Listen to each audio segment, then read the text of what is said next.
Are back for yet another week of spooky stories and a little bit of social distancing hangout.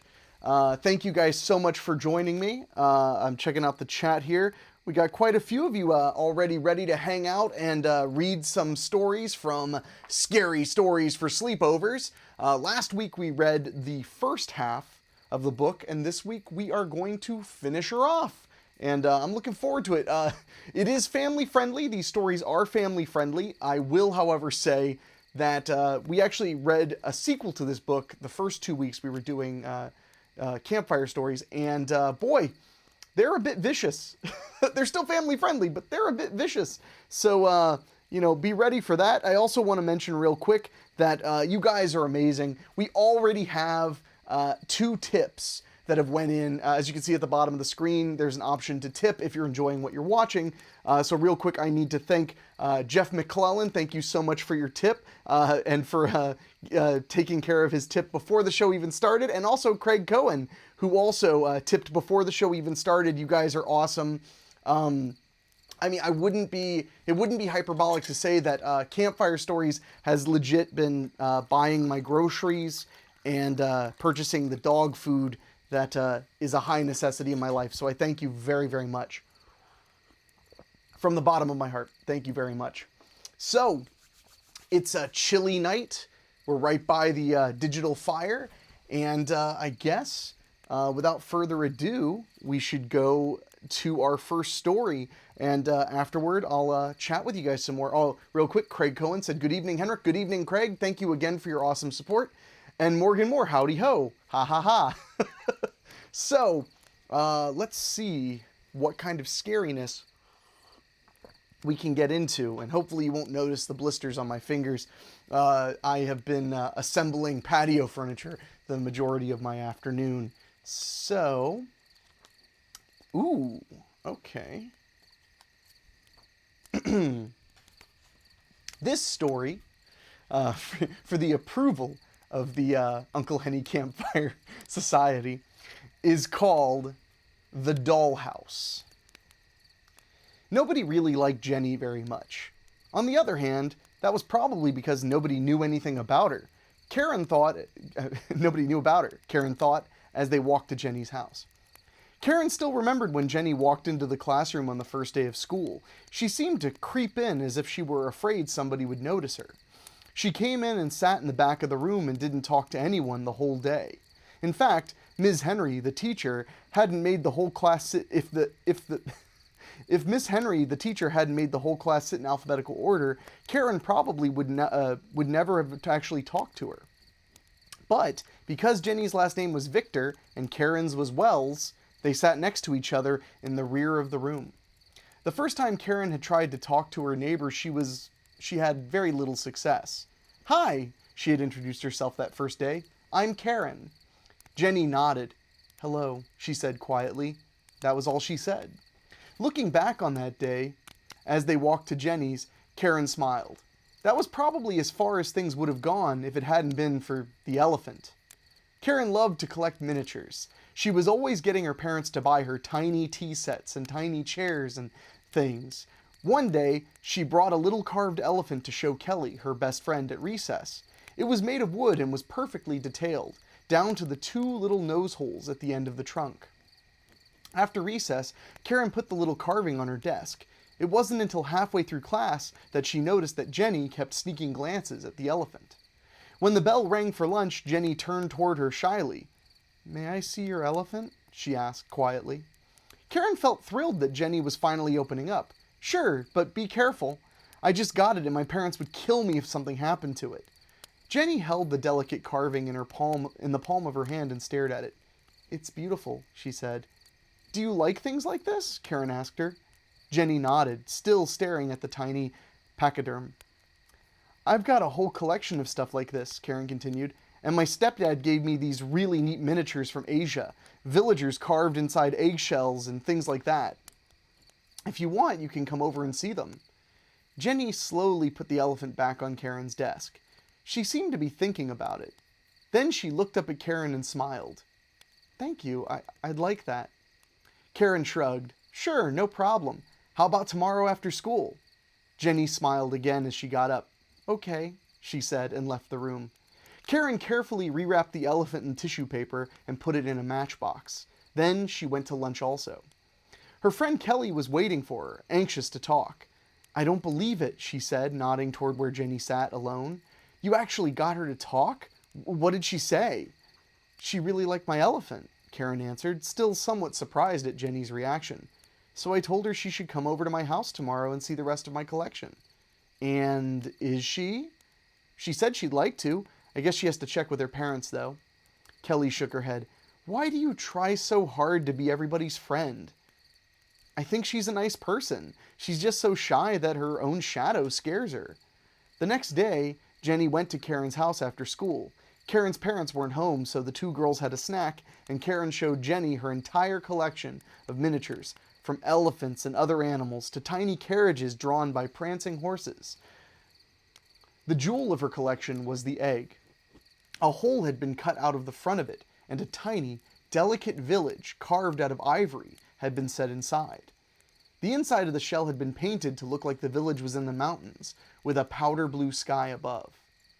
This is beautiful, Jenny breathed. She stood up and looked shyly at Karen. I collect miniatures too. Oh really? Like what? I brought something with me, she paused. If you'd like to see it, Karen smiled. I'd love to. Jenny reached into her book bag and pulled out a small wooden box. She placed it on Karen's dresser, making sure to stand it on end. Open it, she told Karen. Karen leaned closer and saw that the box was carved to look like a tiny wardrobe. It stood on 4 little feet, each finely detailed, and it had a wee little knob in the front. Smiling, Karen pinched the doorknob between her thumb and forefinger and opened the closet door. Wow, she gasped. Inside was a whole collection of miniature clothing. There were pants and blouses, simple dresses and elegant gowns. Each one was perfectly made, right down to the buttons so small Karen could barely see them. At the bottom of the wardrobe were all the different kinds of shoes. Again, each one was perfectly made, as if they were really meant to be worn. Karen looked at Jenny in amazement. This is great! Where'd you get this? Jenny smiled. It's from my dollhouse. I thought you might like to see it. It's fantastic, said Karen, turning back to the clothing. Carefully, she plucked out a dress on its hanger and examined it. It was about as long as her finger and looked exactly like a dress of normal size, right down to the zipper up the back. She hung it in the back of the closet. How come you've never brought anything like this to school? You could probably make some friends. Jenny slowly put the closet away in her bag. My dolls are my friends, she said quietly. That's silly, Karen scoffed. I'd like to be your friend. Jenny looked up quickly. A smile flashed across her face. Then she looked back down at her feet. I'd like that, she said. If you'd like, you can come see my dollhouse too. Karen didn't take long to decide. Her parents wouldn't be home for another couple of hours. Is it anything like that closet? Jenny smiled. Oh yes, it's the best dollhouse in the world. Karen laughed. Then I guess I'll have to. And maybe, Karen thought as they walked to Jenny's house, this would help Jenny open up a little more. Jenny lived in a plain-looking brick house next to a vacant lot. The front lawn was overgrown and brown with a few green patches around the sprinkler heads. There were some ragged bushes along the house and dried-up flowers in pots on the porch. Karen smiled to herself. Her mother, who was a fantastic gardener, would have fainted at the sight of this yard. Jenny led her up the walk and unlocked the front door. As she pushed it open, a musty smell floated out. The inside of the house was filthy. The shades were open, letting the afternoon sun shine through the unwashed windows. There was a layer of dust over everything, and a stack of old TV dinner trays was piled on the coffee table in the front of the television. Toys littered the floor. Karen glanced into the kitchen to her right. It was even worse. Dirty glasses and silverware were everywhere. The wastebasket was crammed to overflowing, and Karen could smell the faint odor of decay. She wrinkled her nose in disgust. No wonder Jenny was so shy. Her parents must be pigs. She was probably afraid to invite anyone over to her house. She turned to Jenny. Are your mom and dad at work? Jenny shook her head. No, you'll meet them soon. She looked around the house as if noticing the mess for the first time. Karen could tell Jenny was embarrassed. Come on, she said quickly. The dollhouse is back here. She led Karen into the den. There, in the middle of the room, was the biggest dollhouse Karen had ever seen. It covered almost the entire floor and looked like a small mansion. Karen's mouth dropped open as she moved closer. A hedge of trees surrounded the huge yard. There was a circular driveway, too, with a gate at either end. Karen knelt down to inspect the house more closely. She vaguely heard Jenny say she would be right back. Every detail was perfect. 3 little brick chimneys poked out from the roof, and someone had even thought to put rain gutters on the roof, with tiny little leaves in them. Karen moved even closer. The impressive front door had an intricate design of stained glass with a brass knocker in the middle. Each miniature window had a sill and shutters. The paint was gleaming white with blue trim. Karen peered in one of the windows. It was a dining room. She gasped in wonder. The room was filled with little furniture like the wardrobe Jenny had brought to school. There was a dining table with little plates and napkins set for dinner. A display case like her stepdad's stood to one side with objects in it that were so small she couldn't even make them out. She moved on to the next room. It was a living room. That was also furnished in exquisite detail, and so were the rest of the rooms on the first floor. There were even tiny little mirrors in the bathrooms. Karen stood back in amazement. There wasn't a single girl at school who wouldn't die to own this. And here was Jenny, who never even mentioned it. She leaned forward again and looked into one of the rooms on the second floor. She thought that nothing about this house could further surprise her, but then she saw the people. Seated in an upstairs den were a perfectly carved man and woman. The man was reading a tiny newspaper, and the woman seemed to be knitting. But there was something strange about the woman. Karen leaned closer. Her heart skipped a beat as she realized that what was so strange. The woman's knitting needles were actually moving. She pressed her face against the window, not believing her own eyes, when the woman turned to look at her. The woman dropped her knitting and stood up. Then the man dropped his paper and ran to the window. Karen threw herself backward. Her head was spinning in confusion, and she seemed to hear a faint, high-pitched whine. This couldn't be real. "What's the matter?" asked Jenny from behind her. Karen whirled around to see Jenny standing there with a strange look on her face. Those people, they moved." Jenny cocked her head to one side. "People?" she asked. Then she smiled. "Oh, you must mean my parents." "So?" Karen blinked. She must have heard her incorrectly, but some animal instinct forced her to back away slowly from Jenny. "What do you mean?" she asked in a hoarse voice. Jenny's smile disappeared. "They wanted to send me away, so I shrank them. They're the best part of my collection." Karen gulped her stomach down. The faint whines seemed to be getting louder. "You're crazy," she whispered loudly. She felt like she was going to faint. I'm going home." Jenny's eyes narrowed. "I thought you'd like my miniatures," she said accusingly. She took a step forward. "I thought you wanted to be my friend." Karen stumbled against the house, caught herself from falling and backed around it. "Get away from me," she yelled. She suddenly realized that the noise that had been bothering her was coming from the rear of the dollhouse. Her heart pounding, she glanced down at the backyard of the house. The little yard was filled with children. They were all looking up at her and screaming in their tiny voices. Her stomach rolled over and her head pounded dully as her vision turned black and she heard Jenny say, "You're just like all the others. They said they were my friends too."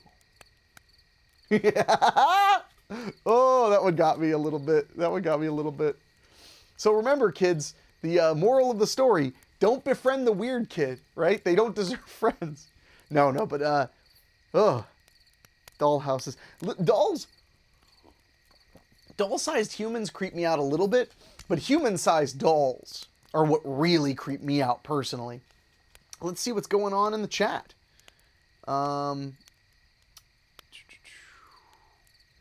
Let's see. Oh, Brett Solomons, thank you so much for the tip. I appreciate it very, very much. Tony Marr, sorry I'm late. Miss anything good? I'm not sure exactly when you chimed in, but you didn't miss too much. Dwayne West, howdy friend. Hey, Dwayne. Morgan Moore, this sounds like it could pass as a sequel to Attack of the Puppet People. You're not wrong. Michelle said, never tell a dangerous person that you think they're crazy. Well, I mean, What are you, a doctor? Fair point. So what do you guys think in the chat of that one? I like that. I thought that was good. I also want to mention, please, while you're listening and watching along, hit the share button. All you have to do is hit the share button and let people know, hey, I'm watching this live and you should join us. I want as many people as are willing to join us. Sorry, dog's back. A dog is back here and a dog is over here too. They're surrounding me on either side. But hit that share button and let people know, hey, I'm watching this show. I'm having a good time. You should join me. The more, the merrier. Or the more, the scarier. Oh, boy. Keith Tomlin said, I'm ready to be entertained, monkey boy. Hey, I may be a monkey and I may be a boy, but oh. Tony Marr, when we were young, my sister woke up screaming. My parents ran into her room. She said the person in the dollhouse was talking to her. Ugh. You know, that kind of reminds me of, has anybody watched the series Creep Show on Shudder? There's an episode with a dollhouse that really creeped me out. I liked it a lot. Let's get a little water going.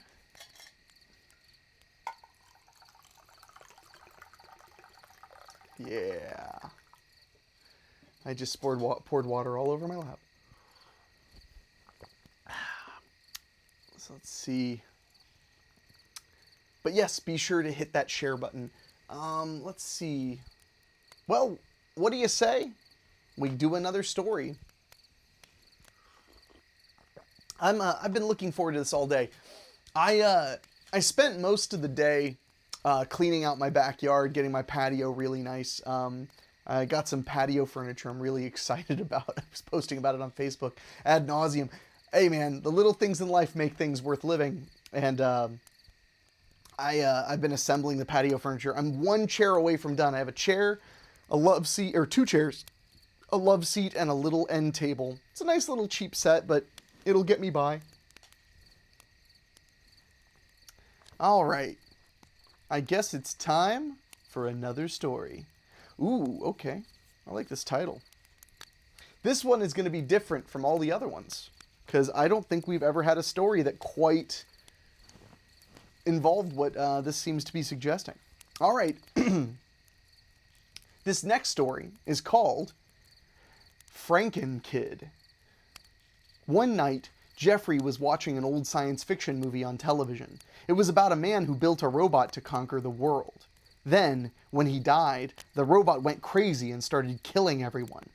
It was finally turned off by two scientists who found the inventor's notes and deciphered the secret code. As the movie ended, Jeffrey had an idea. He would build a robot. Not to kill people, of course, but to run errands for him and to show off to his friends. That's how it always starts. The next morning, he began. At first, he considered using some plastic blocks he had, but that wouldn't make a strong enough robot. So he pulled his erector set out and began assembling the legs. Just then, Curtis pushed open the door to Jeffrey's room. "What are you making?" he asked his older brother. "It's a secret project. I'm not supposed to tell you." Curtis came closer. "Come on, what is it?" Jeffrey laid down on the little wrench he was using. "Well, okay, but I'm not sure you're going to like it." "What?" "Mom and Dad asked me to build another son to replace you." "Nuh-uh," Curtis yelled back, backing up. "You're lying." "I told you you wouldn't like it." Jeffrey picked up the wrench and calmly went back to work on his robot's leg. Curtis ran out of the room. A few minutes later, their mother came in. "Jeffrey, why did you tell your brother we wanted to replace him?" "Aw, Mom, I was only joking. How would I know he'd believe a dumb story like that?" His mother leaned against the doorway, her arms folded. Then she gave him the look. After a moment, he gave in. "Okay, I'm sorry. I won't tell him things like that anymore." "Jeff, I don't know why you say such things in the first place. What are you making anyway?" "A robot." "Really? Well, maybe Curtis could help you." Jeffrey gave his mother his own version of the look. "All right," she said, her hand up. "Just stop teasing him all the time." "Okay, Mom." Jeffrey closed the door behind her and got back to work. After he finished the two legs, he realized there was a problem. The legs wouldn't bend. The legs wouldn't bend. How would his robot be able to get around? Then he had an idea. He dove into his closet and pulled out a shoebox full of wheels from old toy cars. He selected 8 of them, 4 for each foot, and began attaching them to his legs. It took longer than he thought, but he finally had 2 legs mounted on a platform of tiny wheels. He rolled the legs back and forth on the wooden floor, pleased with the result, then set them aside. Before starting on the arms, he decided to take a break for some cookies. As he walked through the living room, Curtis came running in from the backyard. "Mom said you're making a robot!" Jeffrey rolled his eyes. "Yeah? So? Can I help?" "No way! This isn't baby stuff, you know." Curtis glared at him. "I'm not a baby." "Then why'd you go and tell Mom what I said?" Curtis didn't answer, and Jeffrey continued, triumphantly, to the kitchen. After his snack, he went back to his room and began working on the arms. Suddenly, he realized he would need a body to attach to all this. He thought for a moment, then ran out to the garage. On a shelf in the corner was an old metal bread box. He got that down and was about to return to his room when he noticed an old electrical cord sticking out from underneath his father's workbench. A bold idea was beginning to form. He took the electrical cord and a spool of copper wire, grabbed a metal pouch, and snuck back into his room. He stood the bread box on one end, with the door in the back. He then used the punch to put 2 holes in the bottom and ran the wire through. Then he fed the wire through the center of each leg and wound it around each foot. As he attached the legs to the box, he realized his metal creation would stand nearly 3 feet tall. Next, he drove a metal rod through the sides of the box near the top. On each end, he put a small wheel for the shoulders. Then he attached 2 small metal rods to each shoulder, and at the opposite end of the rods, he screwed on another wheel to act as an elbow. Jeffrey sat back and chewed on a fingernail while he studied the arms. What was he going to use for hands? Then, with a smile, he scrambled at his feet and shot out to the garage. He dug through his father's toolbox and managed to come out with 2 pairs of pliers. He returned to his room and stripped the rubber off of the plier handles. Then he attached a pair to each arm to act as the robot's hands. For the finishing touch, he went to the kitchen, got a coffee can from the cupboard, and emptied the coffee into a bowl.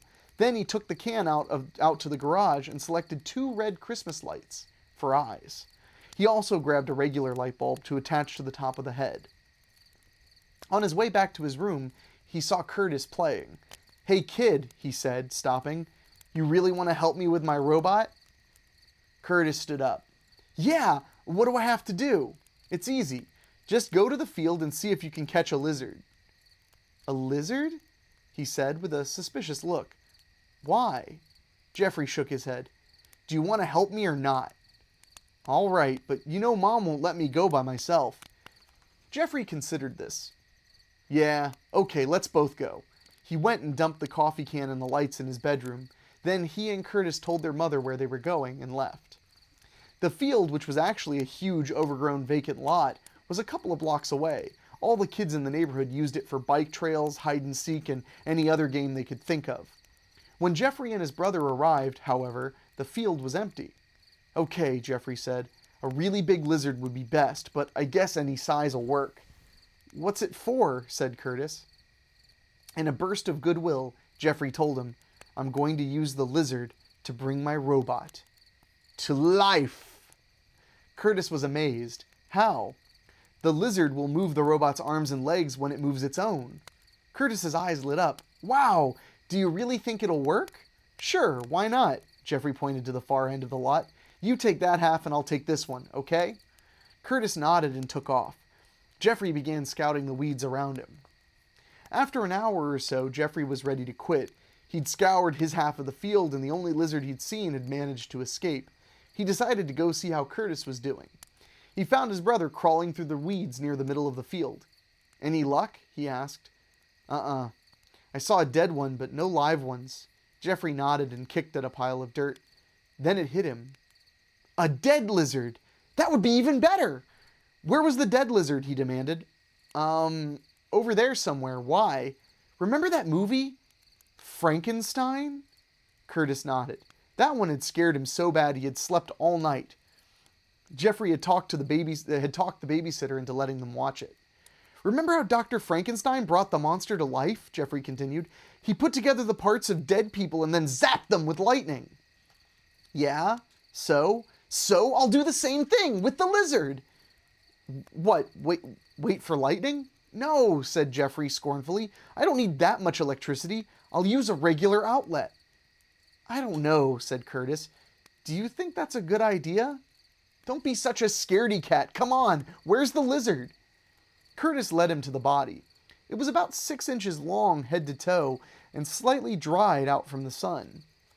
Jeffrey found an old milk carton and put his prize inside. As they got home, Jeffrey turned to his brother.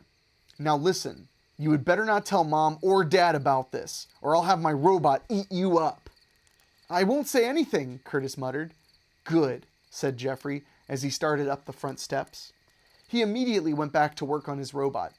He grabbed the coffee can, stuck it on the top of the head of the bread box, and punched 2 holes in the front. He poked the light bulbs through the holes and twisted a loop of copper wire around each one.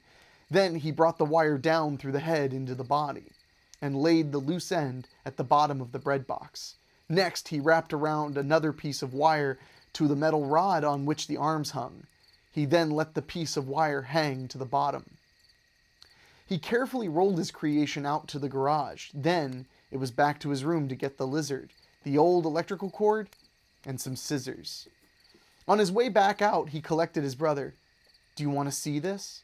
Curtis didn't have to be asked twice and jumped up after his brother. Henwolf doesn't like this story and jumped up after his brother. Wow, he whispered when he saw the robot. He turned to Jeffrey. What are you going to do now?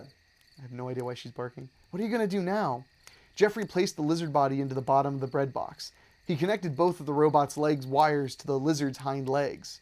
He took the wire that was looped around the arm rod and wrapped it under the legs of the lizard's upper body. The wire leading to the coffee can was wrapped around the lizard's head. Then, Jeffrey took the scissors and cut off one end of the electrical cord. He split the 2 wires apart and cut the insulation from the tip of each one. Then he stuck the 2 bare wires into the lizard's body. He carefully closed the door of the box and uncoiled the electrical cord. He stepped back and proudly surveyed his achievement. His robot was ready for life. Taking the plug of the electric cord to a wall socket, he looked over at his brother. Ready? He asked, smiling. Curtis was too frightened to speak. He just nodded. Jeffrey paused dramatically, then plugged the cord into the socket. There was a pop from inside the robot, and the eyes lit up. A glow shone from atop the creature's head. Curtis screamed and backed away. Then smoke began pouring out of the back, and a disgusting smell filled the room. Suddenly, the light bulbs dimmed and went out. Jeffrey unplugged the cord. The smell was getting worse, and Jeffrey had to keep swallowing. Curtis was crying. Jeffrey went over to his robot and opened the door. A cloud of smoke rolled out, and he waved it away. Lying on the floor of the bread box was the burnt body of the lizard. Jeffrey whirled to face Curtis. Will you stop crying? He said angrily. Curtis gulped his way into silence. Gosh, Jeffrey said, what a baby. Then he stormed out of the garage, leaving his brother behind with the failed experiment. An hour or so later, Jeffrey figured he'd better clean up his mess in the garage. His dad would be home soon, and he didn't want to get in trouble for leaving his stuff all over the place. But when he walked into the garage, the robot was gone. Jeffrey panicked for a moment, and then he rolled his eyes and shook his head. His brother had probably hidden it in order to get even with him. Jeffrey cleaned up what was left, and while he was doing some of his friends came by. They were going to the lot, and Jeffrey hopped on his bike and joined them. By that night, he had nearly forgotten about the robot, but after dinner, he followed his brother into his room. What did you do with my robot? He demanded. Curtis looked at him. Nothing. Why? Come on, Spud. Where is it? Curtis shook his head. I don't know. Honest. Jeffrey thought about beating it out of him, but decided that he'd just ignore him instead. Sooner or later, Curtis would confess. All right, he said, leaving, but I better not find out you're lying. And true to his plan, he ignored his brother for the rest of the evening. When his parents came to say goodnight, he didn't mention the robot. In the middle of the night, something woke him up. He lay there, staring into the darkness, straining his ears. He heard it again, a tiny squeaking sound. He rolled over on his back and pushed himself up. His breath came faster. There was somebody in the house. The squeaking came closer, and Jeffrey suddenly smiled in relief. He knew what the sound was. It was the sound of wheels rolling across the floor. That's what Curtis was up to. The squeaking seemed to be right outside his door. Suddenly, it stopped. Jeffrey slid out of bed and crept over to the door. When his brother came in, he'd scared him to death. He'd scare him to death. The door slowly swung open, and standing in the doorway was the robot. Jeffrey jumped in front of it and growled. The robot's eyes glowed faintly red, and the bulb on the top of its head flickered weakly. It stood still with its arms extended. Curtis was nowhere in sight. "Curtis," he whispered. Then the robot shot forward and drove its arms into his throat. That one was all right. That one was pretty good. A lot of sci-fi in that for if you're into that kind of thing. But I like the description of being a wannabe Frankenstein. I can appreciate that. I think we all wanted to be Frankenstein at some point. Keith Tomlin said, "You can tell you're getting older when you're excited about furniture. We just ordered a new couch and I can't wait for it to come." So what did you guys think of that one? I thought that one was all right. I think, of all the ones we've read, that is not my favorite, but I like that one pretty good. Let's see. Michelle said, "This seems very unethical."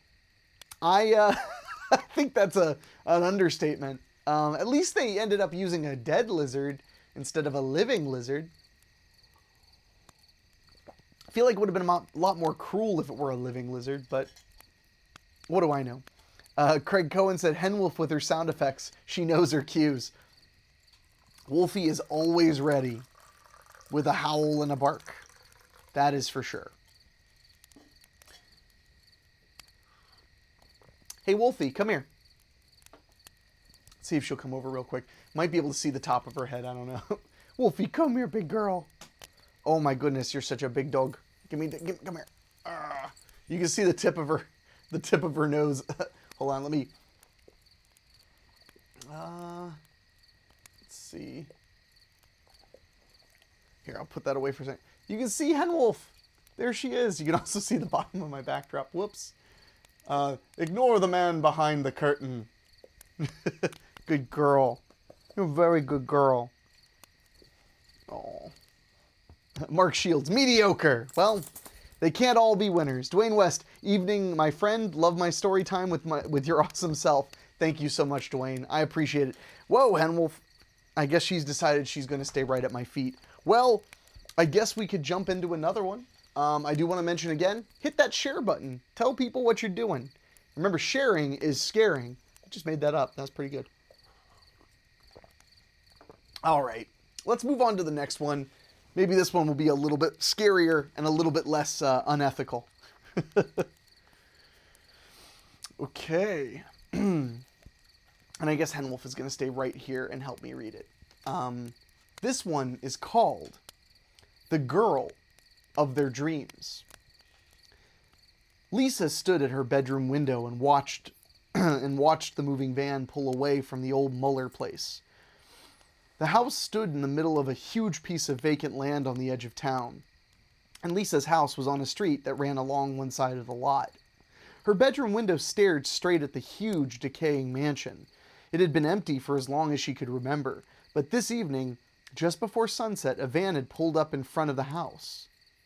Two men had unloaded a couple of large boxes from the back and driven off. "Have you seen anybody yet?" asked Chris, her brother, from behind her. "No, just two moving guys. I wonder who would buy such an ugly old place." Chris shrugged. "Ugly old people?" he suggested. Lisa snickered and followed him down to the dinner table. That night she dreamed that a beautiful princess had moved into the Muller house, and she wanted Lisa to come and stay with her. So Lisa moved into the house, and there she found everything she'd ever wanted, all waiting for her. Lisa woke in the middle of the night feeling strange. She felt jumpy and cranky, like she was hungry. The dream was still clear in her mind, however, and she slipped out of bed and went to her window.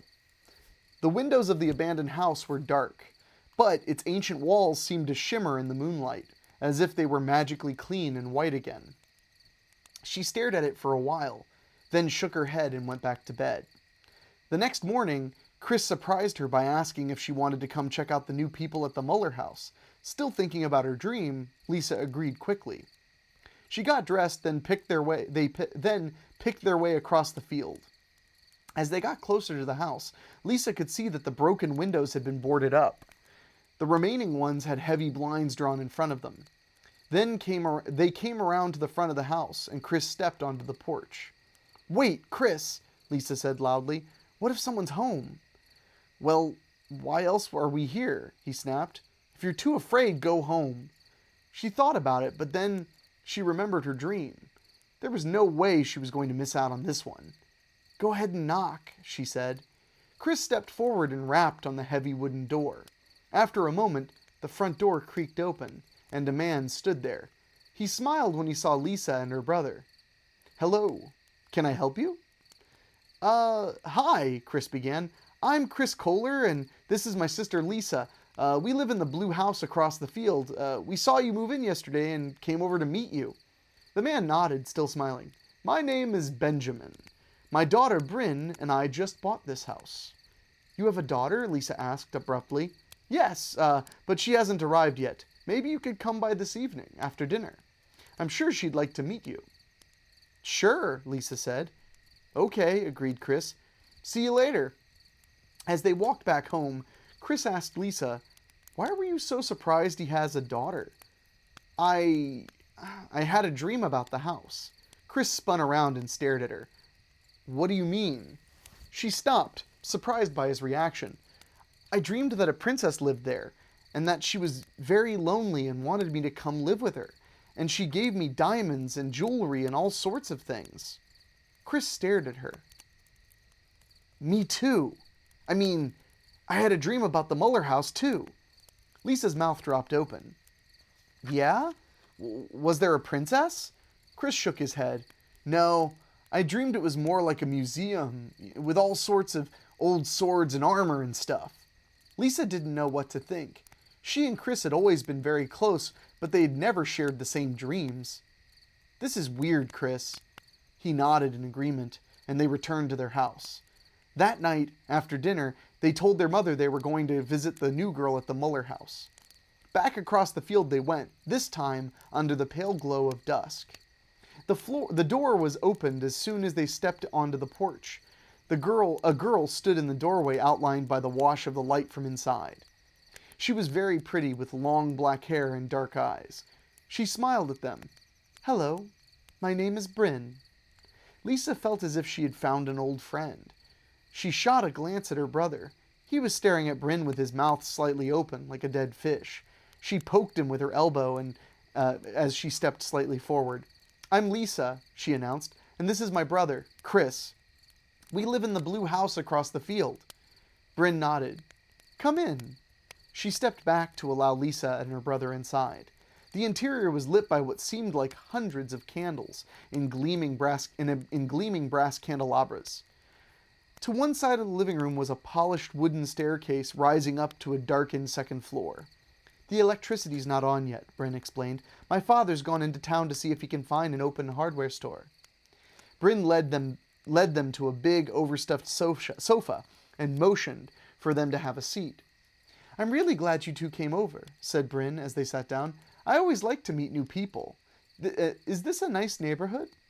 "It's okay," answered Chris. He proceeded to tell Bryn about some of the other kids who lived nearby. "So," Lisa asked Bryn when he finished, "where do you and your dad come from?" "We move around a lot," Bryn shrugged and laughed. "I don't even remember where I was born anymore." "Have you ever been to another country?" asked Chris. "Oh, yes. We used to live in Europe." "Really?" asked Lisa, sitting forward. "Where?" Bryn began telling them of all the different places she could remember visiting while she lived in Europe. Chris and Lisa listened in fascination. Suddenly, Lisa looked at her watch. They had been sitting here for more than 2 hours. It was almost 9 o'clock. "Come on, Chris," she said, getting to her feet. "We have to get home." Bryn rose with them. "I'm glad we got to know each other. Thank you for coming over." Chris nodded. "Want to come over to our house tomorrow?" Bryn shook her head. "I can't. I was very sick for a while, and my father wants me to stay inside and get as much rest as possible." "You're okay now, aren't you?" asked Lisa with concern. "Oh yes, not 100%, but better." She smiled shyly. "It really helps to have someone to talk to." "We can come back here tomorrow," Chris offered. Lisa nodded in agreement. "That would be great," Bryn said. "Why not come over tomorrow evening?" So the next night, they returned to Bryn's house. Lisa didn't talk to Chris about it, but she could tell that he liked Bryn as much as she did. The girl was fairly quiet, but she always had some interesting story to tell. Soon it became the nightly ritual to go over to Bryn's house and sit in the living room talking. They rarely saw Bryn's father, but he didn't seem to mind the constant company for his daughter. One night, after Lisa and Chris had returned home and gone to bed, Lisa had a horrible dream. She dreamed that Bryn was dying and she was the only person who could help her, but for some reason, she wasn't able to. She watched helplessly as Bryn sat in the middle of her living room and slowly withered away. Lisa woke up sweating. Then, on a hunch, she snuck down the hall to her brother's room and opened the door.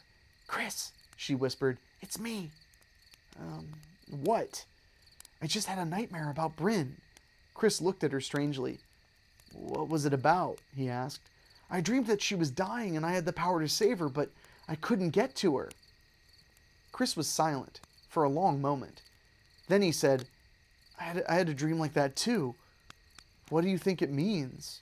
Lisa thought for a moment. "Maybe she's more sick than she told us, and we're both picking that up somehow." "That could be. Let's ask her tomorrow, okay?" Lisa agreed and went back to her room. The rest of the night she slept without dreaming. The next day, as soon as they were up, they got dressed and ran over to Bryn's house. They knocked and rang the bell, but no one answered. Lisa tried to peer into the windows, but all the shades were down. The rest of that day, one or the other of them made sure to keep an eye on the house. But they never saw Bryn or her father. That night, after dinner, they tried again. This time, Bryn opened the front door. Lisa jumped slightly. "Bryn, we didn't see you come home." Bryn smiled. "I haven't gone anywhere." "But we came by earlier," said Chris, "and nobody answered." Bryn shrugged. "I must have been asleep." She opened the door wider. "But come in. I finally managed to unpack everything, and I'd like to show you something." Bryn led them through the front door, where her father sat reading. He didn't look up as they walked by him and down a brightly painted hallway. "I think you'll like this room," she said to Chris, opening a door. Chris looked inside, and he couldn't believe his eyes. The room was filled with swords and weapons of every style. Shields hung on the walls with faded banners. Suits of armor lined the sides of the room with soldiers in attention. "Wow!" he practically yelled as he darted forward into the room. Lisa pressed forward to see, but Bryn stepped in front of her. "What was he so excited about?" she asked, puzzled. All she had seen was some rusty old plumbing sticking out of the wall. "You know how boys are," Bryn answered, leading Lisa to another room. Before Lisa could ask her what she meant, Bryn had opened the door to the next room. Now it was Lisa's turn to gasp in wonder. The room was lined with display cases.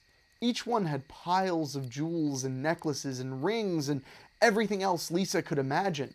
It was just like her dream. She stepped forward, hardly knowing where to start looking.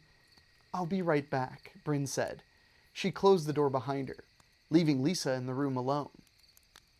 Lisa lost herself in examining the wealth around her. She moved slowly from case to case, mesmerized by the treasures displayed. After a while, she thought of Chris. She straightened and looked around the room in confusion. She had a strong feeling that something was wrong. "Chris?" she asked in a soft voice. Then she ran to the door. "Chris?" She flung the door open and froze. The hallway was dark and smelled of damp plaster. The shining candelabra were gone, and in their place were single candles set on the floor. The painted walls were actually covered with peeling wallpaper, faded with age.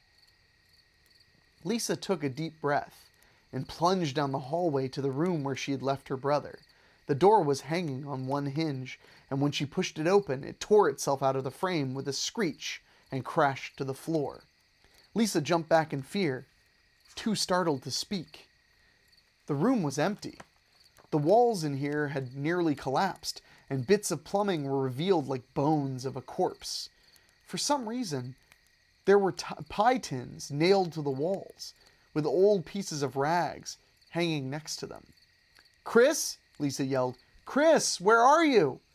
Then her mouth snapped shut as she heard a loud crash upstairs. "Lisa!" her brother screamed from somewhere above her. "Get out!" Her heart pounding, breath coming in short gasps, Lisa ran from the room. She turned down the hallway toward the living room. The scenery had changed here as well. The fine, rich furniture was just old boxes of trash. She wanted her brother. What was happening to him? "Chris!" she screamed as her eyes darted around the room. Then she saw it. The true form of the sofa. It was a coffin, set in the middle of the room like a prized possession. Curled up on one end of it was a withered skeleton wearing the clothes that Bryn's father had been wearing. Lisa stared at the clothes, trying to accept what her mind was telling her. To her horror, the coffin lid began to rise. As she edged towards the door, a whiskered snout pushed its way out from under the lid. This was followed by the biggest rat she had ever imagined. It perched on the edge of the coffin and stared at her. She saw movement out of the corner of her eye and whipped her head around to look at the staircase. Her brother staggered into view. "Chris!" she screamed. He turned toward her. Her heart seemed to stop. The left side of his shirt was covered in blood. It seemed to spray from a wound in his throat. He saw his sister and pointed to the door.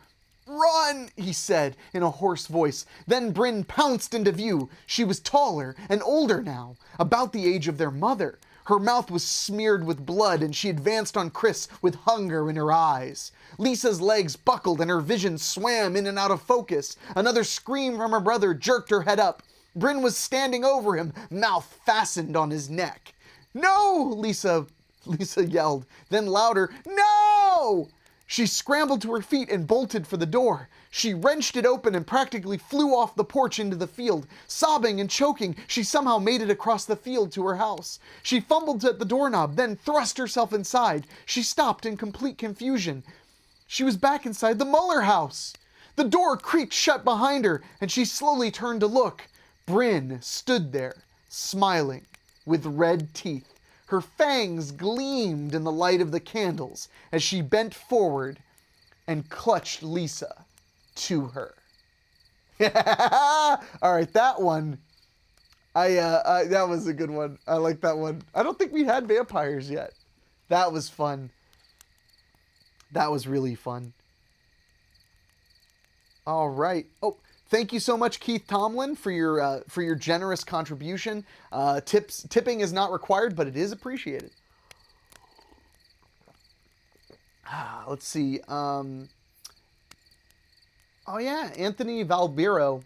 I'm sorry if I'm saying Valbiro. I'm sorry if I'm saying your name wrong. But he said, "Bro, this is phenomenal." Thank you so much, Anthony, and congrats on just everything you've been doing on. I know we haven't talked in a really, really long time, but congrats on everything you've been doing on YouTube and everything. It's really awesome. Let's see. David Denoyer, this is some Oculus stuff. I mean, really. Mark Shields said, much better. Rebecca Randolph said, I like that one. Me too. That one was fun. That one gave me, I mean, a lot of these stories, for obvious reasons, they give you kind of a Goosebumps or Are You Afraid of the Dark vibe. And that one definitely fed that quite a bit. Whenever a story says, like, somebody is moving into the weird house on the edge of the road, my first instinct is always vampires. It's just a natural progression to me. Whenever people move into a new creepy house, they're probably vampires. You can take that quote to the bank. Oh, Tony Giannot, hey Henrik, I'm late. Hey, better late than never, my homie. I have no problem with you being late because I'm glad you're here. and I appreciate you being here. And you can always watch what you missed later. You only missed a couple stories, and one of them most people didn't like that much. So you missed Frankenkid, which no one seemed to dig. I didn't dig it that much either. But you know what? Like I said, they can't all be winners.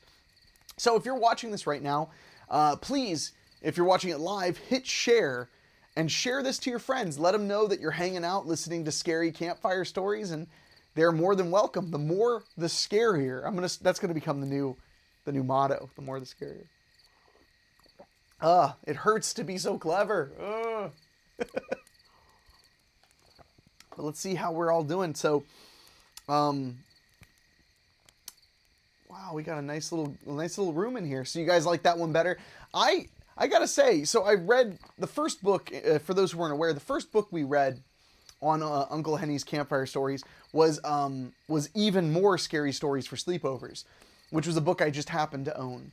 Well, now I am reading the original Scary Stories for Sleepovers, and I want to mention that six books came in the mail today. I now have, I believe, all but one of the Scary Stories for Sleepovers books. So we can go a very long time with many more campfire stories, that's for sure.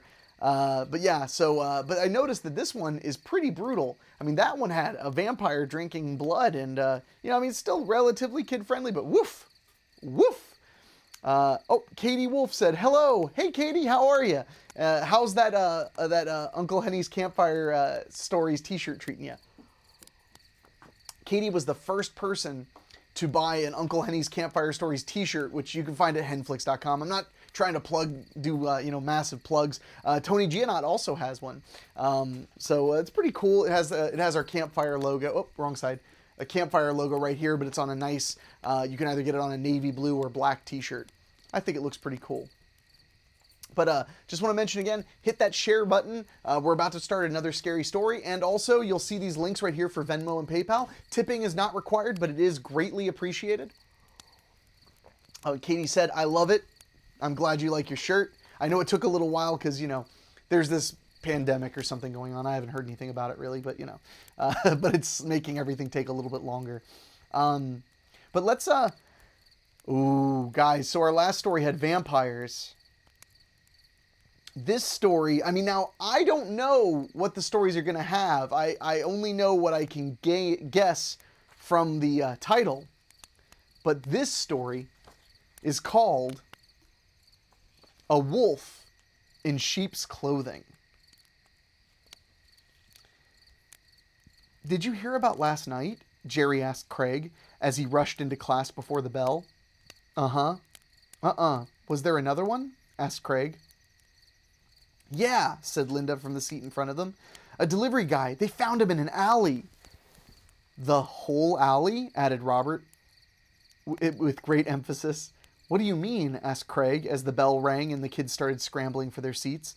Well, said Robert, they found an arm at one end of the alley, and by the time they walked to the other end, they had managed to find most of the rest of his body. Robert, the voice of Mr. Pender, the teacher, cut through the class. Robert swung guiltily around in his chair. Sorry, he said. Mr. Pender slowly looked around the class. All right, he said. I suppose most of you heard that there's been another killing. An excited buzz filled the classroom. Throughout the fall, the police had been finding the bodies of people brutally murdered. So far, 8 victims had been found. Most of the time, their bodies were slashed up so badly that they were in pieces. The story was on the news almost every night, as the police tried to find out who the killer was. That's what I thought, continued Mr. Pender. Well, it's because of these deaths that I've invited a special guest here today. For a brief moment, Craig had a vision of a wild-eyed killer springing into the room with a meat cleaver. Instead, the door was opened by a young policeman. I've asked Officer McCann here today to talk to all of you about safety, so please give him your attention. Mr. Pender turned to the policeman and gestured for him to start. Hi, class, said Officer McCann. Hi, they all yelled back. I want to talk to you all today about safety, began the policeman. Now, I know you've probably heard lectures from your parents already, but we at the police department want everybody to keep their eyes open and be just a little more careful than usual. "Officer McCann," said Teresa in a loud voice, "do you have any clues about the Autumn Slasher?" "Well, I'm sure you understand that I can't reveal any details about the investigation. I can tell you, though, that we do have some clues to go on, and we're doing our best to put them together and catch this criminal." He walked over and hitched one leg up on the corner of Mr. Pender's desk. "But while the case is still open, it's very important for all of us to be as careful as we can. Now, how many of you can tell me what you should do if you're approached by a stranger?" Craig tuned out the policeman lectured the class on safety. He knew all that stuff. He'd heard it from his father. He looked around at his classmates. Most of them were listening to the policeman. Some, like Jack, the new kid, seemed to be daydreaming. Jack was staring out the window, and Craig wondered what he was thinking about. Soon, Craig was lost in a daydream too. At recess, the newest murder was the big topic of conversation. "My dad says the police don't have any idea who's behind it," pronounced Bruce. "But Officer McCann said they had some clues," Teresa protested. "I think it's some kind of monster," said Jack. "I mean, who knows what kind of weird things live in the sewers and in the abandoned houses." "You really think so?" asked Gina with wide eyes. "Why not?" said Jack, his voice dropping lower.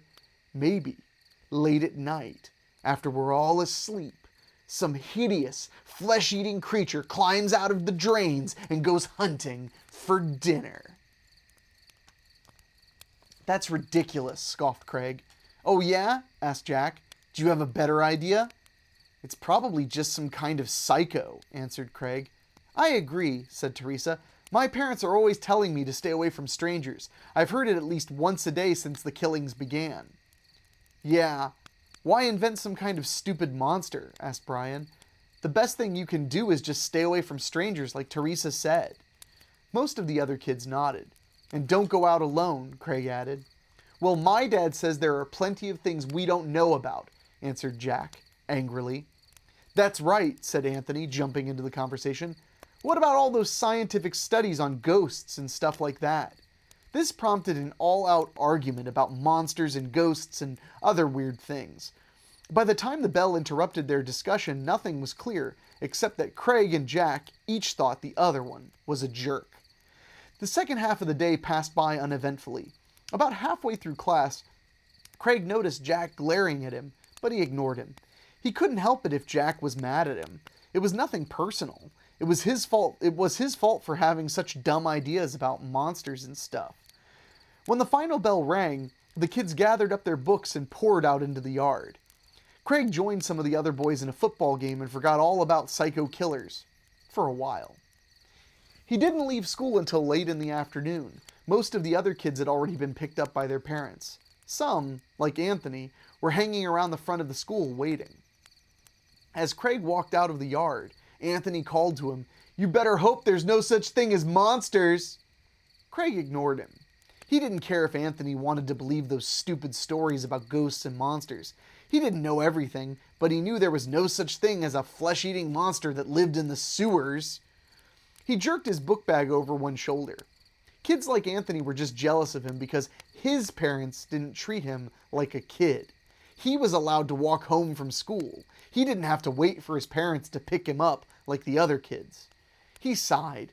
He also had to admit to himself that there was really no reason for anybody to be jealous of him. The only reason his parents allowed him to walk home was because they were too busy to come and pick him up after school. His dad was a lawyer and almost always had to stay late at the office. His mom ran a clothing store, and her favorite complaint was that something was always coming up at the last minute. So they told Craig that he had to act like an adult. That was his dad's favorite phrase. That's why he was positive that there were no such thing as monsters. Adults didn't believe in that kind of stuff.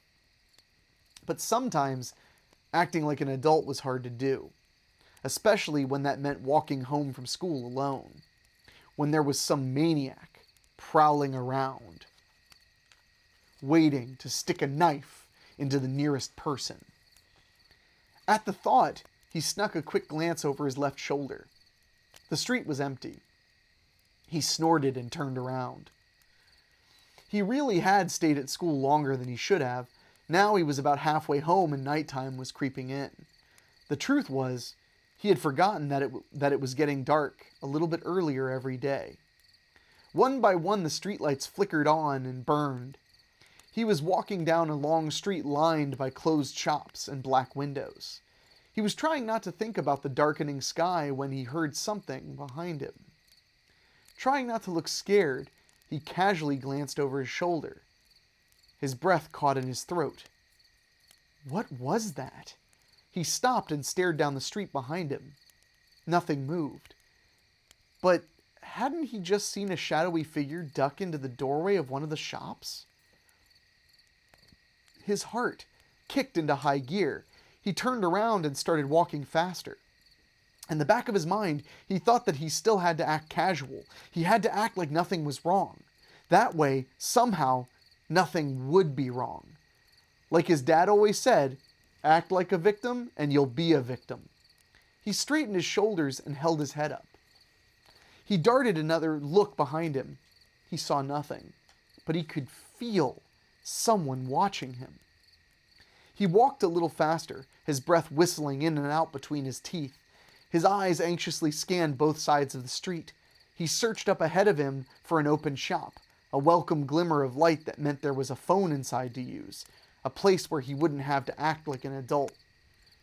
Then he heard it. The soft scrape of a footstep behind him. He whirled around, but the street was still deserted. His heart began pounding, painfully. He forgot about acting like a victim and broke into a run. His book bag thudded against his shoulder as he raced down the street. Why did everything in this stupid town close so early? There was not another person in sight. Now he was sure he could hear footsteps behind him. This time, he was too afraid to look back. He tried to run faster. Suddenly, a side street appeared. Without thinking, he ducked around the corner and ran into someone. He screamed as he and the stranger both stumbled and fell. "Geez, what are you trying to do? Kill me?" a familiar voice angrily shouted. Craig looked up in disbelief, picking himself off the ground. It was Jack. "What's the matter with you?" Jack demanded. "I think he's after me," Craig gulped in the air. "Who?" "The killer. I think he's behind me." Jack looked around in fear. "Oh man, are you sure?" Craig nodded. Okay, he muttered, looking left to right. "We better get out of here. Come on, let's go this way."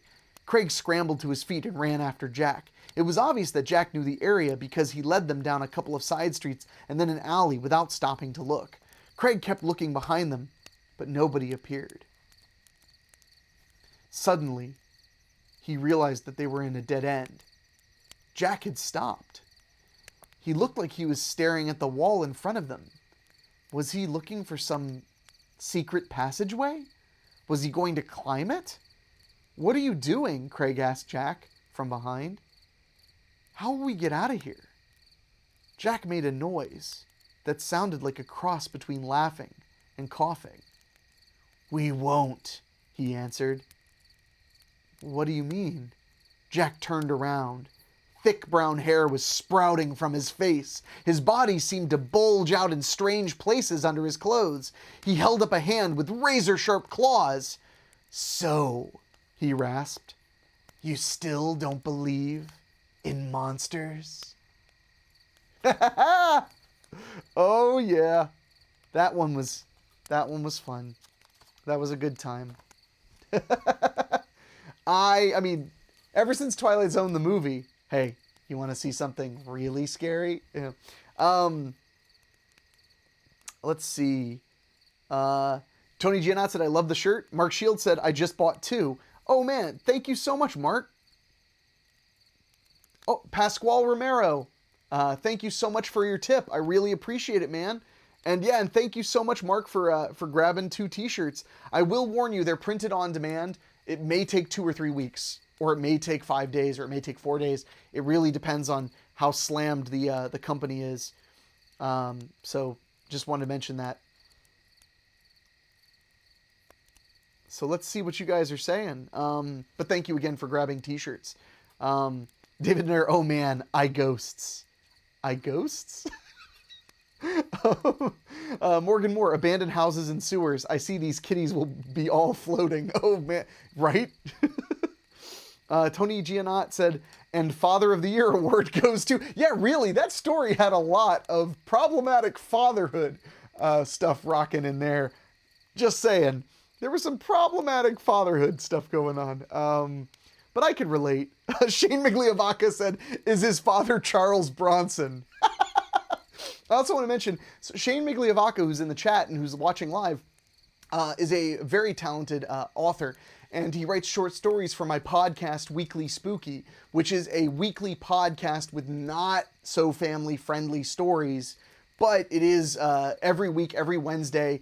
You can see it at weeklyspooky.com. And we just did a story called Echoes that Shane wrote, which is a really cool story. And a lot of Shane's stories are on Weekly Spooky. You should check it out if you're looking for more stories to listen to. I'm getting tongue-tied.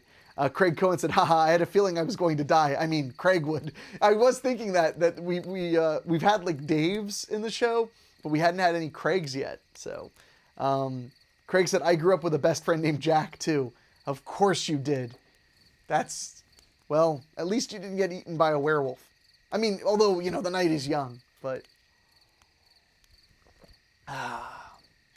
let's see. Gonna get a little bit of drink. So, do you guys dig that one? Got some werewolf action going on. I do want to mention, I did notice that we're probably going to finish this book. I think the next story is the last one, so we would be done a little early. So, if it's okay with you guys, after the next story, I'll sneak off to my office and grab another Scary Stories for Sleepovers book, because I did not lay them out here because I have no forethought. I've been in my house for the most part for 6 weeks, and this is like the only appointment I have. So sometimes I'm woefully unprepared. I'm gonna be giving blood here in a few weeks, and I'm like, oh man, I have an appointment where I have to be somewhere at a certain time. Alien feeling. But yeah, so I figure. Tony said, of course, the Anthony character was a troublemaker. Well, if the shoe fits. So we'll read here in a moment. We'll read the last story of Scary Stories for Sleepovers, the first book, and then I'll go grab another edition. I'm probably not going to read those books in order because I'm not exactly sure what order they come in, but I will be, we'll still get some enjoyment out of them. Let's see. Oh, thank you so much, Shane, for your very generous tip. Thank you so much, man. Tips are, I know I say it a million times, but tips are not required, but they are heavily appreciated. And I will say, and no problem for the shout out, Shane, thank you for the tip. I will say that, no joke, I started doing this live stream. Is this the fourth one? Yeah, this is the fourth one. So we've been doing it for a month. Every week I have a great time, and every week you guys have been so incredibly kind and generous with tipping while I read stories. And no joke, I'm not going to get like hyper emotional, although I'm known for doing so. But no joke, I mean, for the most part, I'm out of work during all the lockdowns and everything. And I have bought groceries and dog food and McDonald's meals and pizzas with the tips. I got to thank you guys, because that has definitely made self-quarantine a lot more fun. But just as fun as all the, the groceries and the hot dogs and the pizzas, hanging out and having somewhere to be every Wednesday has been awesome. And I intend to continue doing Uncle Henny's Campfire Stories even after lockdown is over. Maybe not every single week, but pretty often. And I'm really excited about the prospect of making this something we do every now and then together. But right now, while most of us are locked down, I could see us at least doing this all the way through May. David said, tips help him buy Hawaiian shirts. Trust me when I say he needs this money.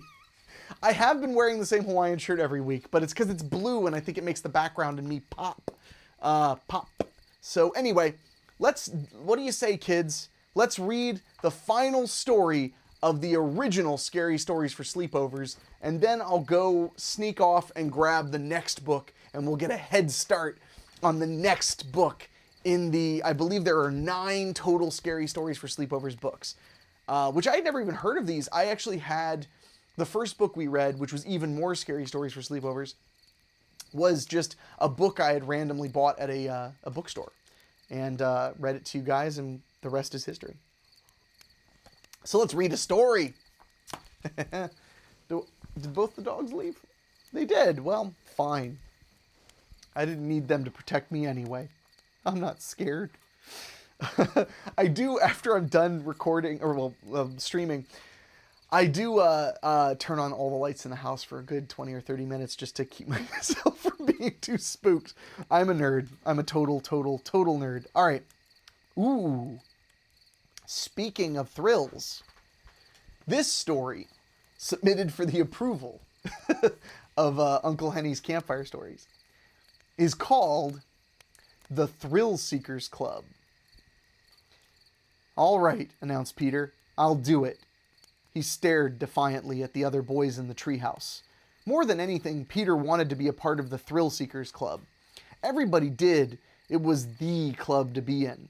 All the other boys in the Thrill Seeker Club were older than Peter, but he was sure he would prove to them that he was brave, and that he was brave enough to be in their club. Okay, said Andy, who was 11 years old and the leader. We'll meet back here tomorrow morning. If you have the flower pot from Old Man Stamper's grave, then you're in the club. The other boys nodded in agreement. And if you're not here, added Matt, then we'll know you were too afraid to do it. Either that, said Andy, or Old Man Stamper got you. The older boys laughed as they climbed one by one down the wooden ladder nailed against the tree that held the clubhouse. Peter waited a moment. Then he climbed down too and trudged back to the street. He stopped in the field at the edge of the forest. From where he stood, he could see the late afternoon sun shining on the giant iron gate of the final Haven Cemetery.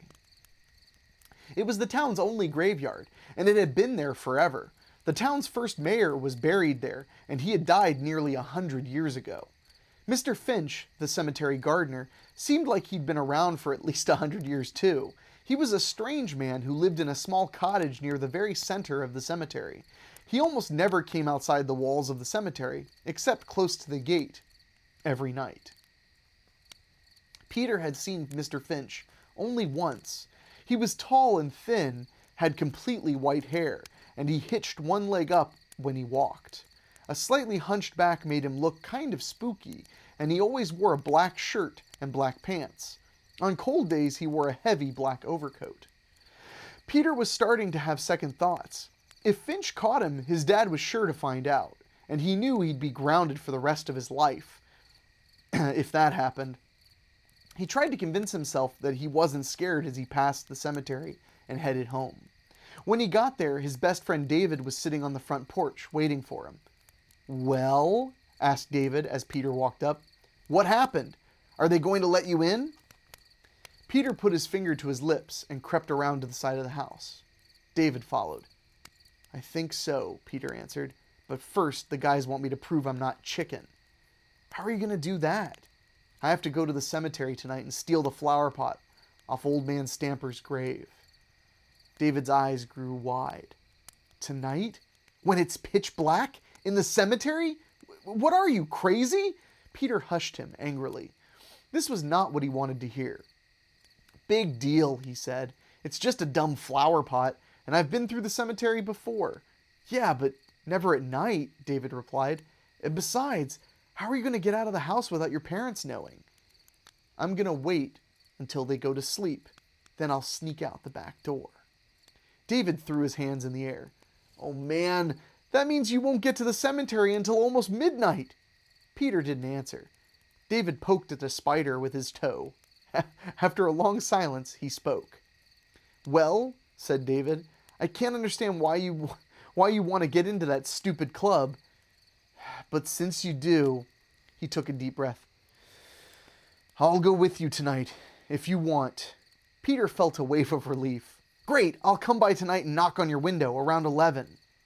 After dinner, Peter watched television with his dad for a while, then went to bed. He lay there in silent anticipation until he heard his parents go to bed. Then he quietly, carefully got dressed and crept to the back door. He opened it slowly and squeezed outside. It was a cool night, and he ran nearly all the way to David's house. When he got there, he rapped softly on his friend's bedroom window. Within seconds, David's face appeared. He gave Peter the thumbs up sign and was outside a minute later. "I can't believe we're doing this," David said as they made their way up the street, trying to stay in the shadows. By the time they reached the cemetery, clouds had begun to cover the moon. There was just enough light from the street lamps to see the gate, but Peter knew it would be dark inside. Why hadn't he remembered to bring a flashlight? "How are we going to get in?" David asked. Peter surveyed the huge gate. The bars were too close together to squeeze through. "We'll have to climb over," he decided. And without waiting for David's answer, he climbed over the gate. David followed right behind him.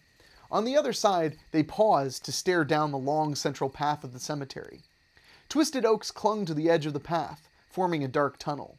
More trees dotted the graveyard landscape, lurking in the black pools of their shadows. Peter thought he heard something moving in the branches, but he couldn't see any birds or breeze. The remaining space around them was filled with monuments to the dead. To either side of the dirt path, gravestones, statues, and crosses seemed to grow out of the ground. Whenever the moon would float from behind the clouds, the mix of white stones and crazily angled shadows was almost too confusing to look at. "I still think this is crazy," David whispered. "Are you sure you want to do this? Let's forget about it. We can form our own club." Peter was really tempted to agree, but he took a deep breath and he shook his head. He'd come this far, he might as well go through with it. "Come on," he said, moving cautiously forward. "Andy told me that Stamper's grave is toward the back of the cemetery, in the oldest part." "Oh, great," David hissed, but he followed his friend. The farther they got from the gate, the darker their surroundings became. The oak trees seemed to strain toward them as they bravely made their way forward. The clouds had almost completely covered the moon by now, and except for the sound of their own footsteps, the cemetery was eerily quiet. Even the birds had stopped moving. Finally, they reached the end of the path where a small chapel hunched under the trees. "Can we go back now?" David asked. Peter stopped abruptly and swung to face his friend. "Look, are you with me or not?" he whispered loudly. "All we have to do is get the flower pot and go." Okay, David replied. "Let's get it over with." Peter nodded. "Come on, it's not much farther." They quickly passed by the chapel and began picking their way through the tombstones. Once in a while, the moon would shine through a hole in the clouds, helping them to see. Here in the old part of the cemetery, the trees were very big. They seemed to be closer, too, as if wanting to grab the two boys. The grass was thick and uncut, and ivy covered many of the tombstones. Crooked stones and broken statues were everywhere. Suddenly, Peter looked up, and there they were. A huge tombstone stood before them, and at the top of the stone, Peter read the name, Stamper. Off to one side was a small clay flower pot with some dried flowers in it. Peter lunged for the pot, but it was stuck in the ground and wouldn't pull free. No matter how hard he tried, he could not get it to move. In anger, he kicked at the pot, but missed and hit the tombstone instead. "Will you hurry up?" hissed David as Peter hopped from foot to foot. "The stupid thing is stuck." David came over and the two boys tugged at the pot. Suddenly, there was a crash as the thing shattered in their hands. They stared at the pot for a moment. Then there was a grunting sound from the trees to their right. The two boys looked at each other in terror. With a sob, David bolted for the front of the cemetery. "Wait!" Peter cried out, but his voice didn't seem to work. He grabbed a piece of the flower pot and took off through the tombstones after David. But as he heard the snapping of branches behind him, his legs seemed to stop working. He stumbled over something and tumbled, head first, to the ground. Panting, in fear, he scrambled to get his feet under him. Just then, a hand grabbed his shoulder. Peter spun around, his heart beating so fast it felt like it would explode. It was Mr. Finch. Peter couldn't see his face, but he was dressed in black, as usual. Except, instead of his black overcoat, he was wearing something like a robe with a hood. Mr. Finch did not speak, but yanked Peter to his feet and began pulling him forward. Peter let himself be led. He knew he should be worried about what his parents would say when Mr. Finch told them he'd been caught sneaking around the cemetery at night. But he was still trying to recover his breath. And David, that chicken, he was going to get out of it. Peter sighed. At least he'd be able to prove to the Thrill Seekers Club that he had been there. The moon came out from behind a cloud, and in the pale light, Peter could see they were walking deeper into the cemetery. "Hey, Mr. Finch," he said, "this isn't the way to the front gate." They stopped. "No," came the answer, as the figure turned toward him. Peter screamed in horror as he saw the rotting, skeletal face of the thing that held him. But as the creature pulled him closer, he realized that only the dead could hear him. Woo! Oh, and that is a wrap on the first Scary Stories for Sleepovers book. We ended, I think, strong in a cemetery in the middle of the night, which I feel like is the best time you could possibly be in the cemetery. What did you guys think of that last one? I'm pulling up the chat on my phone. It pulled itself down.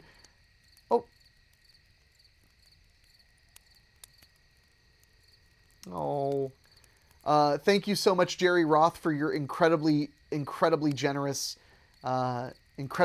contribution, tip, if you will. As we always say here, and as I say so many times, tipping is not mandatory. It is just appreciated. Thank you so much, Jerry. And Jerry, I will be playing Predator with you 100%.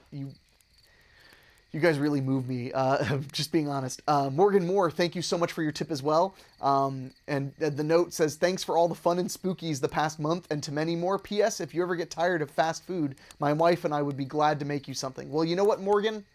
When things start to open up and become a little bit more, friendly, you invite me over. I would love to have dinner with you and your wife. It would be a lot of fun. Maybe I'll even, regale you with some raconteurship. Believe me, it feels like it's been forever since I sat down with friends for dinner. And let's see, both our cats left the room so we can relate. Oh yeah, the dogs, they totally ditched me after they pushed their way past all of the equipment. In fact, Henwolf almost knocked the light over that makes the fire. David Denoyer, and when we run out of scary story books, that's when he starts reading Penthouse Forum. That's a different stream. And in that one, tipping is mandatory. David said, oh joy, another David. Not only another David, but a cowardly David. Katie Wolf said, midnight in a graveyard. Yes, please. Yeah. And then Tony Janot said, I pre-ordered Predator as well. I'd love to play with you guys if you'll have me. Of course, Tony. Of course. You've got me on PS4. I'll invite you the next time we play. Craig Cohen said, nice. Cemeteries are fun. Well read, Henrik. Thank you so much. I very much enjoy reading these. So, okay, kids, here's the thing. I'm going to run to my office. My microphone is wireless, so everything's fine. But I'm going to run to my office, which is just down the hallway, and I'm going to grab another scary storybook, and then we're going to read a couple more before we hit 10 o'clock. Sound good? It sounds good to me. I'll be right back. Talk amongst yourselves. Ugh. Hey, big dog. Ow! Walked into a door frame. It's really, I have to keep the rest of the house dark, for ambiance. You know what? I'll just grab, okay, here they are. All right, let's just grab a stack of them. I know it's weird because I'm on a wireless mic, so it sounds like I never even left. So here's what I'm going to do, guys.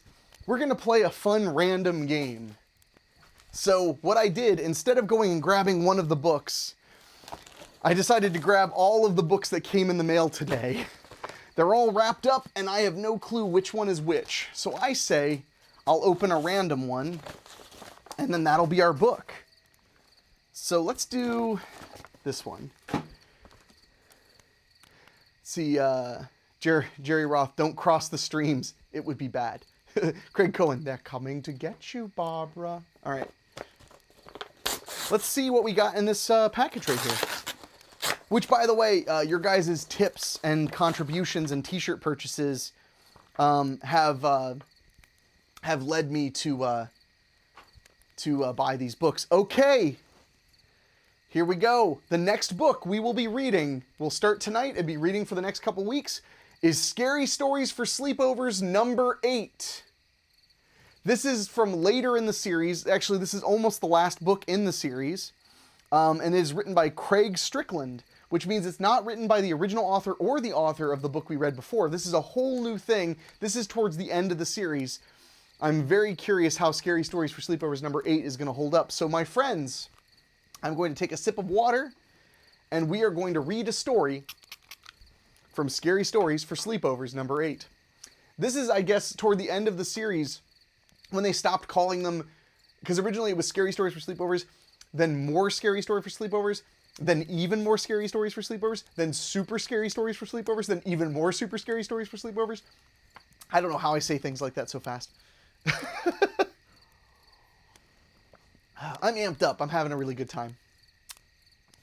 Jerry Roth said, beware of an incinerator in the airship in Killing Floor 2, LOL. I just burned alive. Miss you, Hen, and love the stories. Thank you so much, Jerry.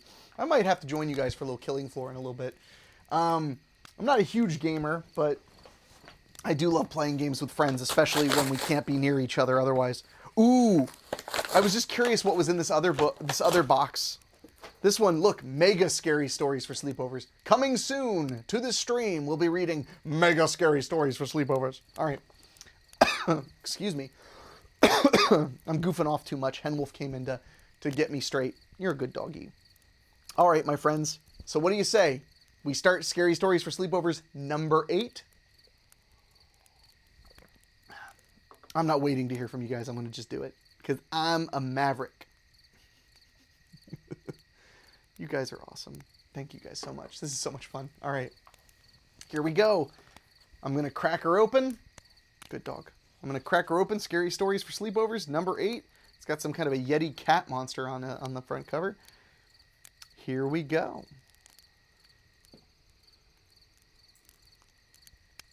Ooh. I think you guys are going to like this one. All right. This one is called Spider Bites. All right. Something was wrong with Kativa's leg. She felt it even before she opened her eyes that morning. A dry, burning sensation at the bottom of her right calf near her ankle. Her fingertips found a raised area, its diameter the size of a nickel. The middle of the huge bump stung as if it had been shot with a needle. Frowning, she kicked the sheets off and sat up in bed. A wedge of morning sun spotlighted a large red welt on her leg. She stared at it for a few seconds, her heart pounding tightly in her chest. Then she flung herself out of bed and hurried into the hall. In the next room, Kativa's 6-year-old sister saw her rushing by. "What's the matter, Tiva?" she called out. Blinking her eyes sleepily, Natasha's dark hair stuck straight up from the pillow, making her look like an exotic bird. "Something bit me last night," Kativa cried out as she raced down the hall toward her parents' room. "Mom! Dad!" she yelled. "Look at my leg!" Kativa's father rolled over yawning. Her mother sat up in bed and stretched. "Oh, calm down, honey," she said soothingly. "Come show me." Kativa pulled up her pajama leg, revealing the red welt. "Oh my," her mom gasped. Then her father sat up and squinted at Kativa's calf. "I'll bet anything that's a spider bite," he said with another yawn. "A spider?" Kativa cried, imagining the 8-legged creature still crawling around her room. "I'll take care of it," her dad said, his head falling back down on the pillow.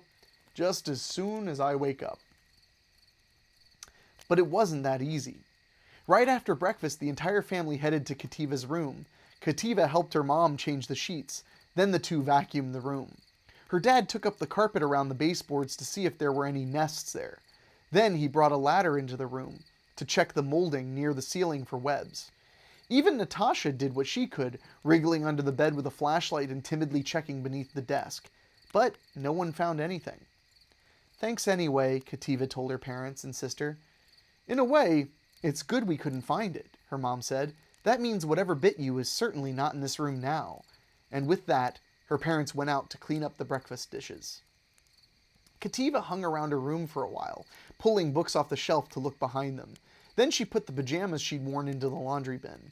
She wondered if something could have burrowed into her mattress, or if the tiny culprit had crawled into an electrical outlet. As Kativa rechecked every corner of her room, her sister Natasha sat on the edge of the bed, swinging her legs back and forth. Natasha liked to hang around her big sister, and was always hoping that Kativa would have some time to play with her. Tiva, have you ever been bit by a spider before? Natasha asked, casually.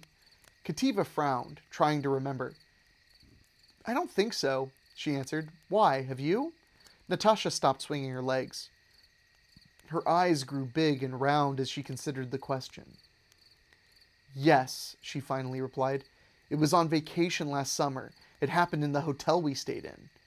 Kativa remembered seeing some tiny red marks on the back of her sister's hand. But I thought Mom and Dad said those were mosquito bites, Kativa said, with a frown. Natasha shook her head firmly. I know it was a spider. Of course, my bites weren't as big as yours, she explained. I guess that's why Mom and Dad thought they were mosquito bites. Kativa had a definite feeling her sister was making up this story to help her feel better. She decided to play along. What was it like? Kativa asked. I was scared at first, just like you, Natasha said breathlessly. But later I decided it wasn't that bad being bitten by a spider. Thanks, Natasha, Kativa said with a smile. I'll have to remember that. That night, Kativa wore clean pajamas and tucked herself between clean sheets. She had even changed her blanket and bedspread. The room had been searched by 4 people, and she had finally convinced herself it was completely spider-free. But when she turned out the light, she began to picture something coming for her in the darkness. When she rolled over, a strand of her own hair brushed her neck. She swatted at it, thinking something was scrambling along her skin. Every time the forced air heater kicked on, bringing a loud blowing noise into the room, she jumped. Soon she was sure that from the dark ceiling above some unseen thing was lowering itself onto her from a slender thread. Finally, Kativa turned on her light, climbed out of bed, and rummaged through her desk until she found the old seashell night light she had used when she was Natasha's age. She plugged it into the outlet near her bed and smiled as the familiar pink-orange glow filled every dark corner of the room. The next morning, another big red welt appeared, this time on her left calf, just below the knee. Kativa shrieked in disbelief, then ran into her parents' room. The spider got me again, she screamed, pointing at her leg. It's like it's hunting me or something. Her parents came over, shaking their heads.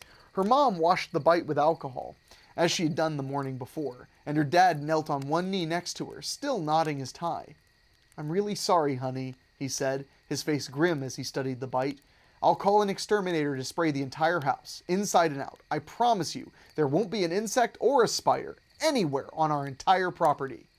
Kativa's eyes filled with tears. I don't think I can stand to sleep in my room tonight, she moaned. I'll make up the bed in the guest room for tonight, her mom offered. Kativa nodded, looking down at the matching bright red spider bites, one on each leg. When Kativa got home from school, the whole house smelled like bug spray, and she and her mom went around opening all the windows and setting up fans to blow some of the fresh air into the place.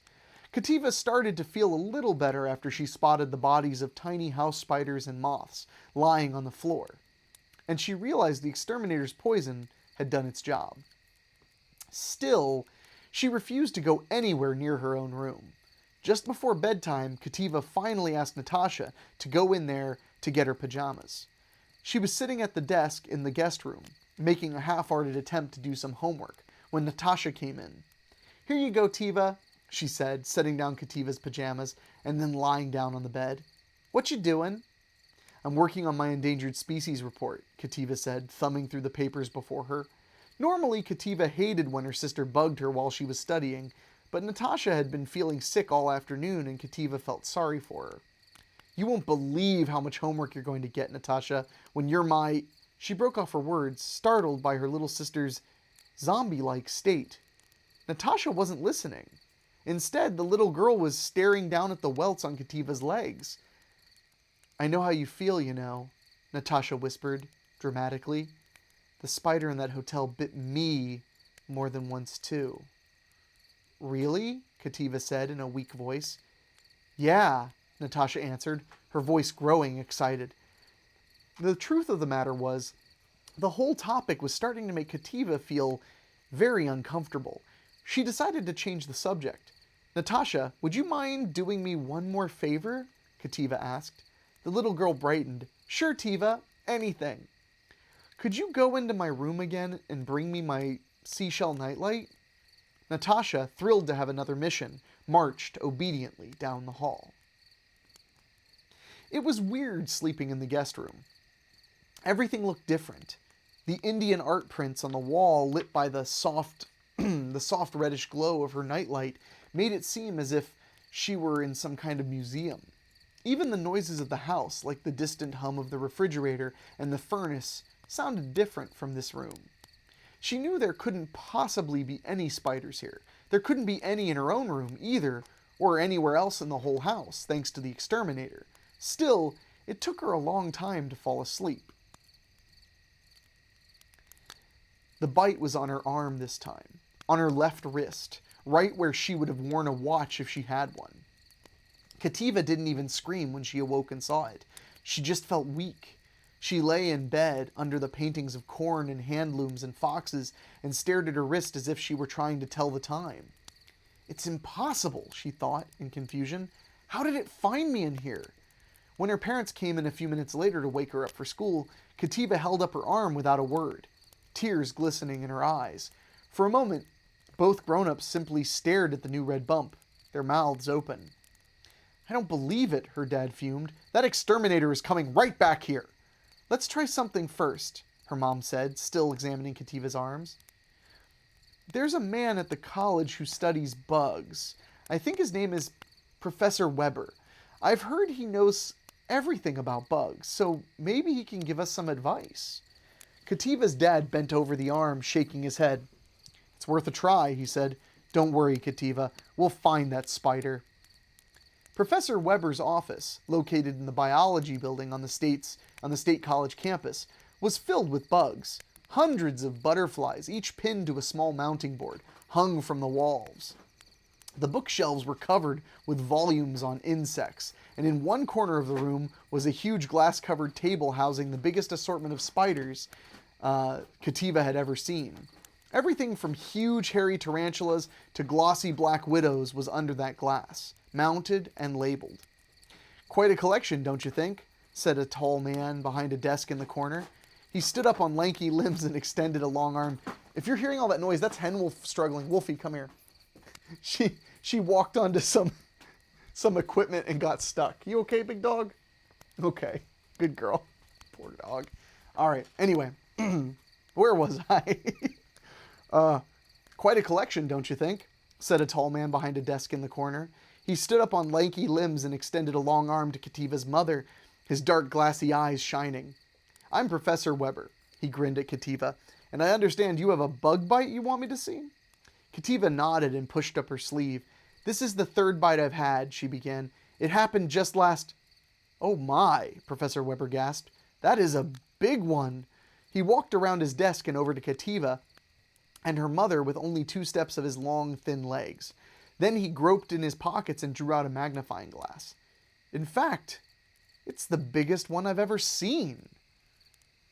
"Is it a spider bite?" Kativa answered in a quivering voice. "Oh yes, definitely. You can get some idea of the size of the spider that bit you by looking at the wound. See, there are 2 separate punctures. Those are fang marks." Kativa stared down in horror at her arm. Now that the professor had mentioned it, she could make out 2 individual white spots, almost an inch apart. She cast a glance at the nearly spider-filled table, her toes curling in her shoes. The spider that had made marks on her arm was probably much bigger than any spider in this room. "What can we do about this, Professor Weber?" Kativa's mother asked. Her face was creased with worry. This thing keeps biting my daughter every night." The tall man shrugged. Some spiders actually show stalking behavior within their territories, he said.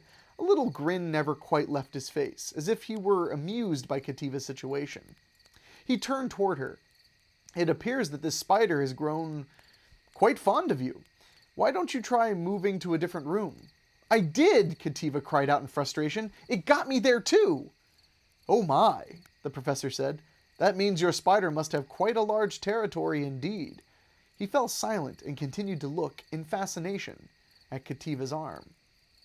Her mom sighed impatiently. Well, she said, do you have any advice for us? Professor Weber sat down once more and put his elbows on the desk, placing the tips of his long fingers together. Well, there is an old legend that comes to mind. It says that if a particular spider bites you 4 times, you will turn into a spider yourself, he said with a chuckle. Didn't you say you'd been bitten 3 times now? That means maybe the next time. Kativa's mother suddenly rose to her feet. What nonsense, she spat. My daughter is upset enough about these bites, Professor Weber. What business do you have trying to frighten her with silly stories like that? The tall man laughed. Sorry, I don't believe that old myth either, of course, he said, a tight little smile still on his face. I was only trying to lighten you two up a little. Kativa's mom rolled her eyes at her daughter. Could you at least tell us what kind of spider this is, Professor Weber, so we know if it's dangerous? His face assumed a look of curiosity. To tell you the truth, I have absolutely no idea, but I'd like to find out. His hands went together under his chin, making him look like a praying mantis. There are still lots of secrets mankind hasn't found out about the spider world. Kativa's mom guided her toward the door. Thank you, Professor Weber, she said curtly. We'll figure something out. Say, if you catch the big pest, I'd really appreciate it if you bring it by, the man called out after them. I'd love to do research on it. Kativa turned around to cast one more glance at the insect-like professor. She was never happier to see a door slam on anyone in her life. At home, Kativa fell onto her parents' bed, exhausted. Her mom felt her head. I think you have a fever, honey, she said. Probably a reaction to the spider bites. It'd probably be good to try and take an afternoon nap. But Mom, Kativa said, looking around the room fearfully, I'll get bitten again. Don't worry, her mother soothed. Remember, this is my room, and neither your father nor I have a single bite on us. Sighing, Kativa herself lay back. Her mom left the room, and in only a few minutes, Kativa fell soundly asleep. But her dreams were terrible. She kept imagining the whole house as a giant web in which she was stuck, helplessly waiting to be eaten.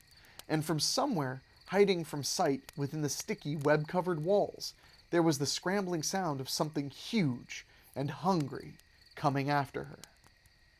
Something on long, pointed legs, with fangs like poison darts.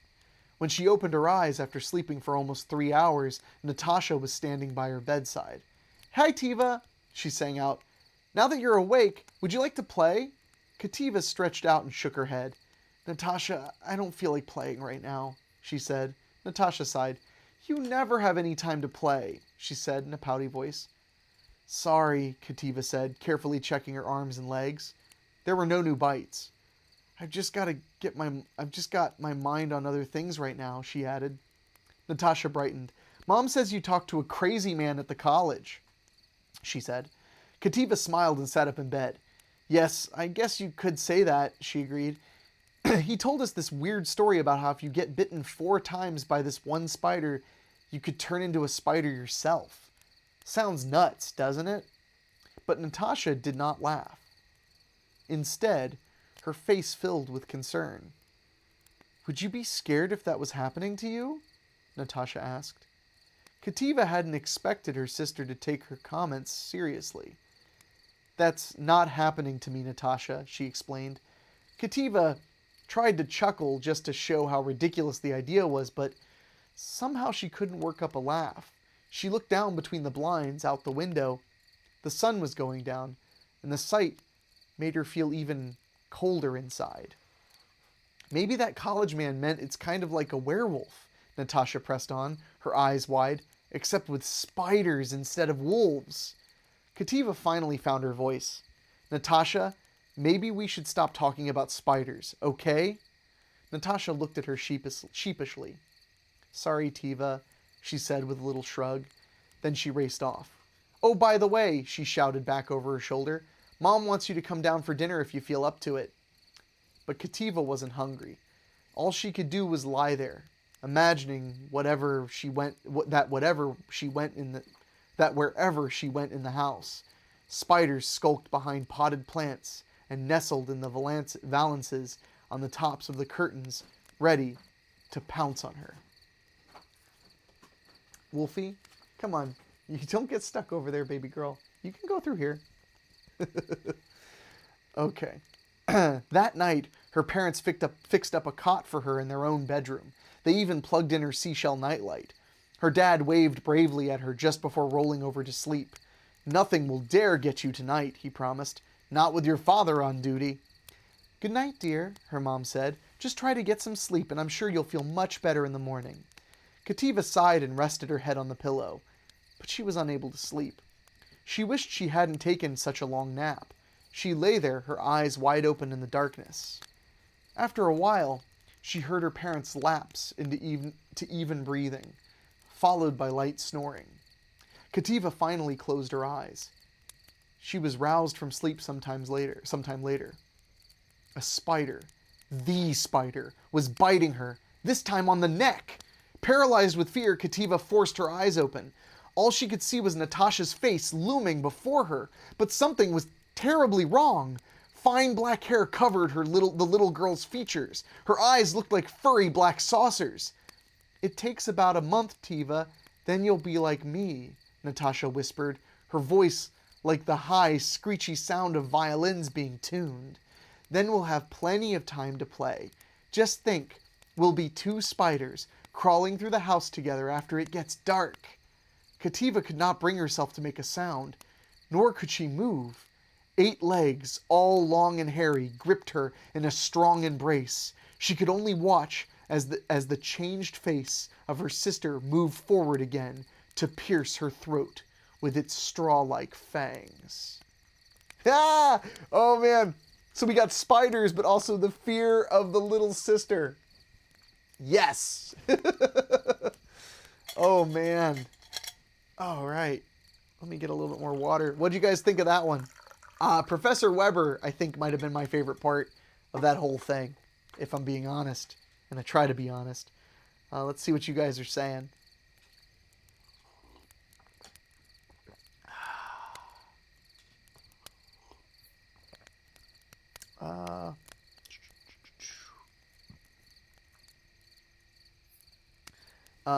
Let's see.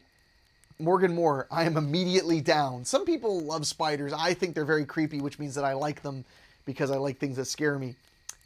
Shea Migliavaca, cool, that looks like the Yeti from Shriek of the Mutilated on the cover. It does. I need to take that sticker off the front, but I just literally opened the box. But it does look like the Yeti from Shriek of the Mutilated. Tony said, haha, Professor Weber is a spider in a spider story. I didn't even get that, Tony. Oh my God, I'm so aloof. Professor Weber in a spider story. Jerry Roth said, man, that Ginger Snaps sequel is dark. Mark Shield said, Morgan Moore. And there we have my favorite story of the night. That one was good. I gotta say, Scary Stories for Sleepovers number 8, starting strong. And I was worried because they changed authors. I was worried, like, is it gonna hold up? But that was some stuff I like. That's stuff I like. Keith Tomlin said, is it wrong of me imagining that what the mom would look like in a sexy nightie and high heels? Yes, I have no idea why your mind wandered there, Keith, but God love you. You're a good guy. Shane Migliavaca said, Charlotte's Web 2 took a dark turn. Oh, man. Thank you guys so much for hanging out with me. I think we're gonna get ready to call it a night. I'll hang out for a little bit more and chat, but I think we're gonna call it a night. My voice is starting to go. I just ran out of water, and we got one story in on a brand new book that we'll be reading next Wednesday at 8 o'clock Eastern, right here on Facebook. Just keep your ear out, and we'll be able to read together. But from the bottom of my heart, I just want to say again, thank you guys so much for sharing, for being excited, for tipping, for buying t-shirts. All of these things really make a huge difference. And honestly, for just being excited and wanting to hang out with me every Wednesday night and listen to me tell stories, because, we all need something to look forward to. And this is something I look forward to very much. I will be back next Wednesday, and I will be reading Scary Stories for Sleepovers number 8. And it started strong with spiders, so I can only imagine where it is heading from there. So thank you again, and again, thank you for the tips. You guys were super awesome and generous with the tips. I really appreciate it. I gotta buy a 40-pound bag of Iams dog food, and you guys just made that a lot easier. So thank you all so much.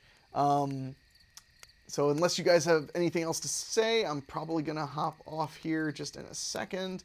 But I had a great time. Also want to mention again, if you enjoy listening to stories that are narrated by me, I have a podcast every Wednesday. A new episode of Weekly Spooky goes up. Now, Weekly Spooky is not a kids-friendly horror show. It is definitely an adults-only kind of horror show.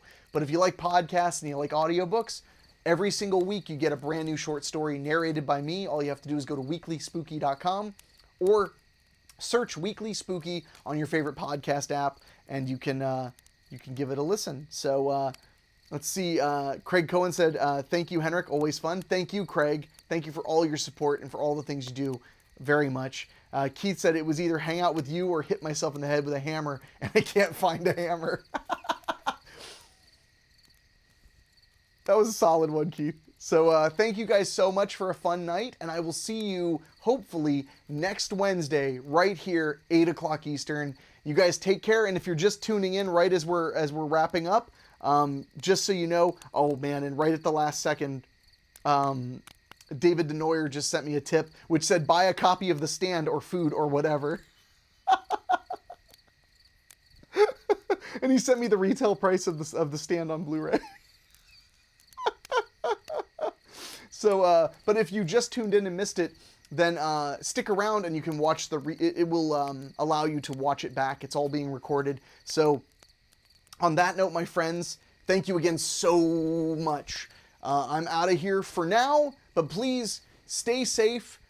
Try to have a little bit of fun while you're stuck at home as best you can. And remember, it's always appropriate to get spooky. So until next time, my friends, catch you later.